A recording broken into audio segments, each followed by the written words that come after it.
Hindenburg, I am sure नाम तो सुना ही होगा। जी हाँ, ये वही विसल ब्लोवर्स हैं, या फिर स्टॉक मार्केट की लैंग्वेज में बोले तो शॉर्ट सेलर्स हैं, जिन्होंने पिछले साल 2023 जनवरी में अदानी के अगेंस्ट सनसनीखेज खुलासे किए थे, जिससे अदानी के stocks, Adani as a company को भी बहुत नुकसान हुआ था।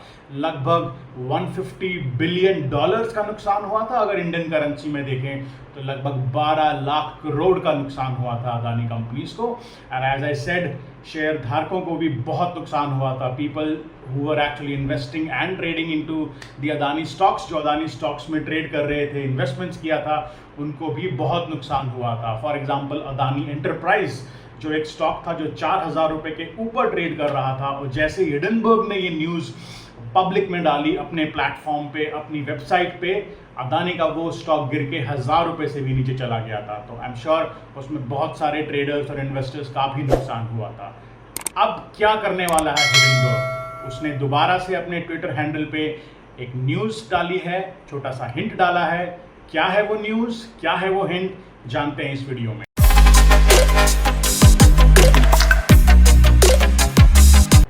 तो हिडनबर्ग ने अपने ट्विटर हैंडल पे लिखा है समथिंग बिग सून इंडिया, मतलब कुछ बहुत बड़ा होने वाला है इंडिया।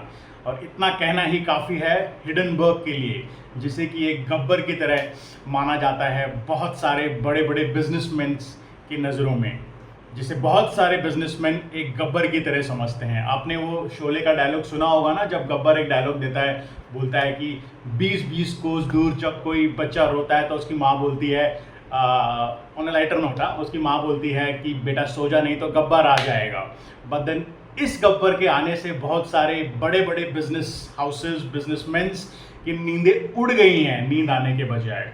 जब उसने छोटा सा ये ट्वीट किया है, कुछ वर्ड्स का, just in one sentence, saying that something big soon India, कुछ बड़ा होने वाला है इंडिया।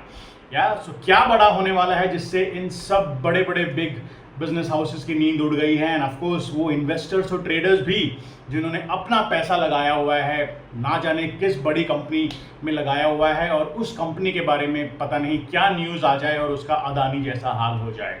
सो ये हिडनबर्ग एक्चुअली है क्या, क्या करती है ये कंपनी, एंड ऑफ कोर्स इसके अपने क्या फ़ायदे हैं जब ये बड़े बड़े न्यूज़ निकालती है। So Hindenburg was actually founded by Nathan Anderson in 2017 में इस कंपनी का फॉर्मेशन हुआ था। नेथन एंडरसन ने इस कंपनी को बनाया था। तो ये कंपनी करती क्या है?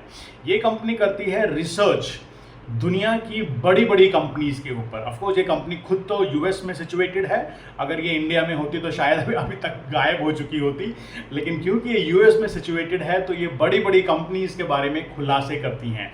ये उनके wrong doing, wrong practices, frauds और जालसाजी, अगर हिंदी में वर्ड यूज़ करूँ तो, उनके बारे में पता करती है और फिर पब्लिक करती है वो इन्फॉर्मेशन को। जैसे इन्होंने अदानी के बारे में वो न्यूज़ पब्लिक किया था अपने प्लेटफॉर्म से। तो इनकी अपनी भी टीम होती है, ऑफकोर्स बहुत बड़ी टीम है, रिसर्च टीम है, जिसमें ये बहुत सारा बैकएंड से चेक करते हैं, बैकग्राउंड चेक करते हैं, डॉक्यूमेंटेशंस चेक करते हैं कंपनीज के, उन कंपनीज के एम्प्लॉयज़ से भी बात करके कुछ सीक्रेट इन्फॉर्मेशंस निकालते हैं। और जब इनके पास कंफर्मेशन हो जाता है कि हाँ यहाँ पे रॉन्ग प्रैक्टिसेस हुई हैं, फ्रॉड हुआ है कुछ, जिससे इस कंपनी ने बहुत पैसा बनाया है या लोगों को नुकसान पहुंचाया है, तो फिर ये उस इंफॉर्मेशन को पब्लिक कर देते हैं। In a way it is good also, एक तरह से ये अच्छा भी है। बट देन इसके अपने फ़ायदे क्या हैं, इनके हिडनबर्ग को क्या फ़ायदे होते हैं इससे? अब हिडनबर्ग ऑफकोर्स एक रिसर्च ऑर्गेनाइजेशन तो है ही, जिसमें वो खुद से बहुत इन्वेस्टमेंट करते हैं ये सारी इंफॉर्मेशन निकालने के लिए, अपने सूत्रों के द्वारा, अपने एम्प्लॉयज़ से बात करके सीक्रेट इन्फॉर्मेशन निकालने के लिए। बट देन ये एक शॉर्ट सेलर्स भी हैं, जैसे मैंने अपना इंट्रो वीडियो में कहा था। अब क्या होता है शॉर्ट सेलर? नॉर्मली क्या होता है, स्टॉक मार्केट में हम हमेशा पहले खरीदते हैं और ऊपर जब प्राइस जा रहा होता है तो उसको बेचते हैं। बट देन अगर हमें मालूम है किसी स्टॉक का प्राइस गिरने वाला है तो क्या होता है, हम ऊपर पहले बेच भी सकते हैं उस प्राइस को और नीचे खरीद सकते हैं, जिसे हम कहते हैं शॉर्ट सेलिंग, और हम उससे पैसा बनाते हैं। जब मार्केट में वो किसी भी स्टॉक का प्राइस नीचे गिरता है शार्पली, तो उसे हम शॉर्ट सेलिंग कहते हैं। और उसे फॉर एग्जांपल अगर किसी स्टॉक का प्राइस 100 रुपये है और अगर मुझे मालूम है वो 100 रुपये का प्राइस 50 रुपये या 20 रुपये या 10 रुपये भी हो सकता है आने वाले टाइम में, तो मैं उसको ऊपर बेच दूंगा 100 रुपये पे, और जितना वो गिरेगा उतना मेरा मुनाफा होगा। उसे कहते हैं शॉर्ट सेलिंग।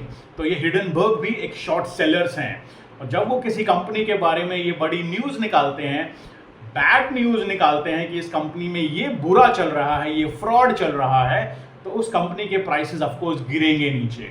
और ये क्या करते हैं, वो न्यूज़ निकालने से पहले, वो न्यूज़ पब्लिक करने से पहले अपनी खुद की वेबसाइट पे और सोशल मीडिया प्लेटफॉर्म्स पे ये खुद शॉर्ट सेलिंग कर देते हैं। उस कंपनी के जो प्राइसेस जो ऊपर होते हैं, जैसे अदानी के प्राइस उस समय पे, अदानी एंटरप्राइज का अगर मैं एग्जांपल लूँ, तो 4000 रुपये के भी ऊपर थे जब ये न्यूज़ आई थी। तो इन्होंने वहाँ पे 4000 रुपये पे वो ऑलरेडी बेच दिया वहाँ पे न्यूज़ बाहर निकालने से पहले। और जब वो प्राइस 4000 से 3000 हुआ, 2500 हुआ, 2000 हुआ, 1000 हुआ, इन्होंने खूब पैसा बनाया उसके गिरने से। तो इस तरह से ये अपनी फंडिंग भी करते हैं, ये अपने रेवेन्यू जनरेट करते हैं। अब इनका अदानी के बारे में कहना था कि अदानी ने अपनी कंपनीज को ओवर वैल्यूएशन कर दिया है, अपने स्टॉक्स के प्राइसेस में मैनिपुलेशन किया है, जो कि एक रॉन्ग प्रैक्टिस है। एंड ऑफ कोर्स उन्होंने, इनकी रिपोर्ट के हिसाब से, उन्होंने बहुत सारी शेल कंपनीज बनाई हैं विदेशों में, जिनसे ये उन्हीं शेल कंपनीज के द्वारा अपने खुद के शेयर खरीदते और बेचते थे। अब नॉर्मली एज अ रूल क्या होता है कि अगर किसी भी कंपनी के 100 शेयर हैं तो वो सिर्फ 75 शेयर ही अपने पास रख सकते हैं, और बाकी के बचे हुए 25 शेयर उनको स्टॉक मार्केट में ओपनली फ्लोट करने होते हैं, जिससे कि नॉर्मल पब्लिक खरीद सके, बेच सके, और उस हिसाब से वो स्टॉक का प्राइस ऊपर नीचे जाए। अब एज पर हिडनबर्ग रिपोर्ट, इन्होंने क्या किया अदानी ग्रुप ने, एज पर हिडनबर्ग रिपोर्ट उन्होंने किया कि वो जो बाकी के 25 स्टॉक भी जो थे, जो उनको मार्केट में फ्लोट करने थे, उनमें से भी 15 स्टॉक खुद ही खरीद लिए अपनी शेल कंपनीज के द्वारा, जो बाहर फॉरेन्स में बनाई हुई थी उन्होंने। तो अब क्या होगा, अब जब वो 25 स्टॉक्स में से 15 स्टॉक में खुद ही खरीद लूं, तो मार्केट में क्या होगा, सप्लाई बहुत कम हो जाएगी, उन स्टॉक्स की अवेलेबिलिटी बहुत कम हो जाएगी। और मेरे पास अगर वो कंट्रोल है कि मैं 75 स्टॉक तो हैं, साथ में 15 स्टॉक और हैं, तो मैं जब चाहेगा उन स्टॉक्स को खरीदूंगा, जब चाहूंगा उन स्टॉक्स को बेचूंगा, और उससे मैं उस स्टॉक प्राइस में बहुत सारी वोलेटिलिटी लेके आ जाऊंगा, जिससे लोगों को लगेगा वाओ, ये स्टॉक के तो प्राइस शेयर अवेलेबल ही नहीं है मार्केट के अंदर। और जब भी किसी कमोडिटी की, किसी चीज़ की, और for that matter stock prices की भी, अगर स्टॉक्स की अवेलेबिलिटी नहीं है, डिमांड बहुत ज़्यादा है लेकिन सप्लाई नहीं है। आपने आजकल ये बहुत कॉमनली एग्जांपल चल रहा है ना कि वेजिटेबल्स के प्राइसेस बहुत महंगे हो गए हैं। वो क्यों हुए हैं? क्योंकि बारिश हो गई है, बाढ़ आ गई है, ट्रांसपोर्टेशन नहीं है अवेलेबल, क्रॉप्स खराब हो गई हैं, तो क्या है, मार्केट में सप्लाई नहीं है अवेलेबल, और लोगों को चाहिए, डिमांड तो है ना मार्केट में अनियंस की, टोमेटोज की। अब क्या होगा, सप्लाई नहीं है लेकिन डिमांड ज़्यादा है, तो प्राइसेस ऊपर की तरफ भागते हैं। और सेम ऐसा ही हुआ अडानी के स्टॉक्स के साथ भी। जब मैंने सारे स्टॉक्स अपने पास जमा कर लिए, जब मैंने सारी अनियंस और उनकी टोमेटोज की जमाखोरी कर ली अपने पास, तो स्टॉक्स के प्राइसेस अपने आप ऊपर भागेंगे, उन अनियन प्राइसेस के भाव अपने आप ऊपर जाएंगे, क्योंकि मार्केट में डिमांड ज़्यादा है लेकिन सप्लाई नहीं है। या ऐसे ही रॉन्ग प्रैक्टिसेस को हिडनबर्ग ने उजागर किया था, कैसे अदानी इन स्टॉक प्राइसेस के साथ खिलवाड़ कर रहा है, मैनिपुलेट कर रहा है, और उनके प्राइसेस को ज़बरदस्त तरीके से ऊपर ले जा रहा है। और उससे क्या होगा, अगर स्टॉक्स के प्राइसेस ऊपर जाएंगे तो कंपनी की वैल्यूएशन जो है, कंपनी की अपनी खुद की वैल्यूएशन जो है वो बहुत बढ़ जाएगी, और कई गुना बढ़ गई, जो कि एक रॉन्ग प्रैक्टिस के द्वारा की गई एज पर हिडनबर्ग रिपोर्ट। या अब क्या हुआ, अगर वो कंपनी की वैल्यूएशन बहुत स्ट्रांग हो गई, बहुत ऊपर चली गई, तो बहुत सारे इंडियन डोमेस्टिक इंस्टीट्यूशंस ने भी उसमें इन्वेस्ट करना शुरू कर दिया। जैसे LIC हो गया, आपने सुना ही होगा न्यूज़ के अंदर, काफ़ी सारा फंडिंग LIC ने डाल दिया अदानी ग्रुप के अंदर। बहुत सारे बड़े बड़े बैंक्स ने, आपने कोटक का भी नाम सुना होगा न्यूज़ में, जिन्होंने बहुत सारी फंडिंग अदानी को दे दी। अब उससे क्या हुआ, अदानी के पास आ गया बहुत सारा पैसा, and then he actually became one of the richest person. India में ही नहीं, वर्ल्ड में भी टॉप 3 में उनका नाम आ गया। और जब हिडनबर्ग ने ये रिपोर्ट निकाली, तो अदानी ग्रुप को, अदानी समूह को एक बहुत मैसिव हिट लगा, और जिससे उनके स्टॉक प्राइसेस के साथ साथ ओवरऑल कंपनी का वैल्यूएशन भी बहुत गिर गया। जैसे मैंने कहा था, लगभग 12 लाख करोड़ का नुकसान हुआ और अभी भी वो रिकवर कर रहे हैं। ऑलमोस्ट 1.5 साल हो गया है, but then of course they have done wonderfully well. उसके बाद क्योंकि काफ़ी सारी रिपोर्ट्स में दोबारा बताया गया कि नहीं, वो हिडनबर्ग की जो रिपोर्ट थी वो सही नहीं थी। ऑफ कोर्स ये भी एक नया खुलासा हिडनबर्ग ने अभी किया है अपने सेकंड ट्वीट के अंदर, जिसमें उन्होंने कहा है, एक तो ये न्यूज़ ऑलरेडी आ गया जब उन्होंने कहा इंडिया समथिंग बिग कमिंग सून। उसके बाद जो नेक्स्ट ट्वीट जो आया है उसमें हिडनबर्ग ने लिखा है, जो करंट सेबी की चीफ हैं मधावी बुश, उन्होंने कुछ टाइम पहले अदानी की ऑफशोर कंपनीज का मतलब है जो इंडिया से बाहर हैं, जो अदानी से कनेक्टेड हैं, उसमें इन्वेस्टमेंट किया है। नाउ ये न्यूज़ बड़ी इसलिए हो जाती है क्योंकि सेबी ने ही अदानी ग्रुप की इन्वेस्टिगेशन की थी जब हिडनबर्ग ने वो रिपोर्ट बाहर निकाली थी about Adani doing wrong practices.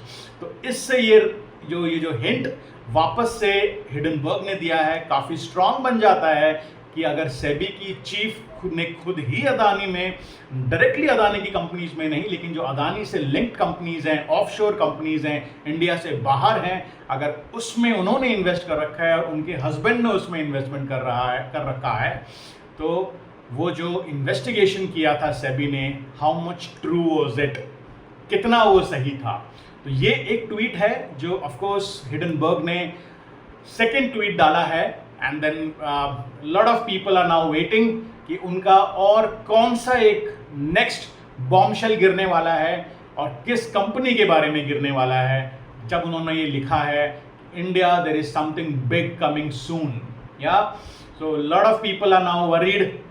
बड़े बड़े बिजनेसमैन, चाहे वो अदानी जी हों, अंबानी जी हों, टाटा जी हों, बिरला जी हों, और बड़े बड़े नाम भी, because lot of people are now thinking क्या वो बड़ा न्यूज़ आने वाला है। But at the same time I am also worried as an investor and a trader कि जिस कंपनी में मैंने और बहुत सारे बाकी ट्रेडर्स और इन्वेस्टर्स ने पैसा लगाया है, क्या किसी कंपनी के बारे में कोई न्यूज़, कोई रॉन्ग डूइंग प्रैक्टिसेस हिडनबर्ग उजागर करेगा जिससे कि प्राइसेस वापस से उतने शार्पली, बुरी तरह से ज़बरदस्त गिर जाएंगे और बहुत नुकसान भी होता है काफ़ी ट्रेडर्स और इन्वेस्टर्स का, जिसके of course one way I am with it कि आपको हमेशा, बिकॉज इट्स इंडिया में ये बहुत कम पॉसिबिलिटीज़ हैं कि कोई इतने बड़े बड़े नाम के अगेंस्ट कुछ न्यूज़ निकाले, रॉन्ग डूइंग अगर कोई हो तो कोई उसको उजागर करे, पब्लिक प्लेटफॉर्म पे रखे। बट देन अगर एक फॉरेन इंस्टीट्यूशन, एक फॉरेन कंपनी अगर करती है, एंड आई ट्रूली बिलीव अगर वो सही है, बिकॉज वो सारी डिटेल्स उन्होंने हिडनबर्ग ने सेबी को दी थी, ऑलमोस्ट 120 पेजेस। उन्होंने बार बार अपने वेबसाइट पे लिखा है, ट्वीट करके लिखा है कि हमने ये सेबी को रिपोर्ट दी हैं अदानी के बारे में, but then we are really surprised why SEBI is not taking strong actions. वो बोल रहे हैं कि हम बहुत ही सरप्राइज हैं कि सेबी एक्शन क्यों नहीं ले रहा है। या एंड सिमिलरली नाउ उसके बाद उन्होंने सेबी के चीफ के ऊपर ही एलिगेशंस लगा दिए हैं। उन्होंने बहुत सारे प्रूफ इसमें भी दिए हैं, वो सिर्फ एलिगेशंस नहीं लगाते हैं, वो बहुत सारे डॉक्यूमेंट्स देते हैं। उन्होंने अभी भी बहुत सारे डॉक्यूमेंट्स दिए हैं कैसे सेबी के चीफ ने ईमेल्स किए हैं, कहाँ कहाँ पे उन्होंने इन्वेस्टमेंट्स किए हैं, वो सारे रियल डॉक्यूमेंट्स दिए हैं जहाँ पे सेबी के चीफ ने पास्ट में, of course not recently, Adani की ऑफशोर कंपनीज में अपना पैसा लगाया है। Yeah so now lot of people are waiting, काफ़ी लोग वेट कर रहे हैं कि अगला क्या ट्वीट आने वाला है हिडनबर्ग की तरफ से, जिसका बहुत असर हो सकता है इंडियन स्टॉक मार्केट के ऊपर। पता नहीं, मे बी मंडे को आए या फिर अपकमिंग वीक, नेक्स्ट वीक में कुछ आए, but then let's wait and watch what tweet it can be. Yeah देखते हैं क्या नया ट्वीट आता है हिडनबर्ग का। ऑफ कोर्स ये अगर हम ट्रेडर हैं, इन्वेस्टर हैं स्टॉक मार्केट में, तो हमें बहुत इफेक्ट करता है ये जो भी इंफॉर्मेशन आती है, और हमें अवेयर रहना चाहिए इन इंफॉर्मेशंस के द्वारा कि क्या नया होने वाला है स्टॉक मार्केट में, ताकि हम लोग प्रिपेयर्ड रहें उसके लिए। I hope you enjoyed the video. आपको वीडियो अच्छा लगा हो, इंफॉर्मेटिव लगा हो, if yes then please do subscribe my channel so that I keep sharing such videos and lot of informative videos for you. आपके लिए informations मैं share करता रहूँ। Thank you so much then watching my video. You have a nice day and a nice weekend and nice and safe trading journey into the stock market. Thank you so much. This is Sandeep Yadav signing off.